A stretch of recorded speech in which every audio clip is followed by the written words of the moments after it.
Meeting tonight in Grand Rapids for the first time with the goal of creating a bridge to cross for those who may have trouble otherwise walking over it.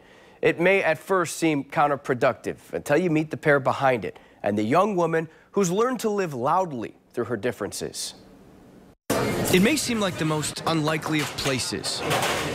Between the caffeinated chatter, the busy brewing and coined exchange. Can I have a gingerbread latte? For Megan begs. I'll get a 16 ounce. To be comfortable, cozy. You guys have almond milk? Confident. You can't really tell that I have a disability when you look at me, but it comes with a lot of different struggles. Megan lives with 22q deletion syndrome, the second most common genetic disorder behind Down syndrome. I need help with cooking, going places. It can affect every system in the body, causing 200 mild to serious health and developmental issues. I need help finding my own groceries and stuff. Megan has found that help through a CLS worker who happens to be a cousin, who happens to be a friend.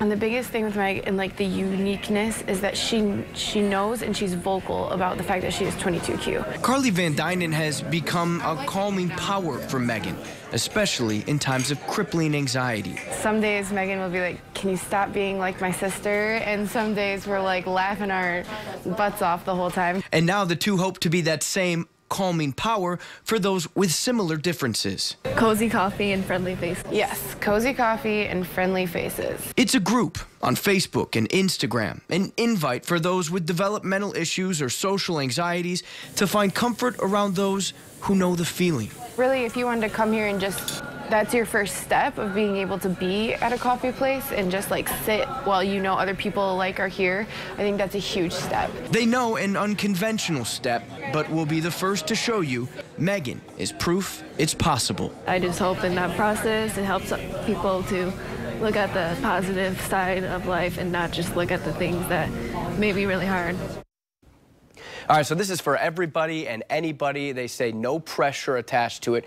Cozy coffee and friendly faces. They'll meet for the first time at 3:30 this evening for about 2 hours at the Roots Brew Shop on the west side. Wearing ugly sweaters, so you'll know it's the group. They'll stand out. If you're interested in learning more about Megan, she blogs regularly about life with 22q. We have a link to that at woodtv.com, along with more info on cozy coffee and friendly faces and the great startup there.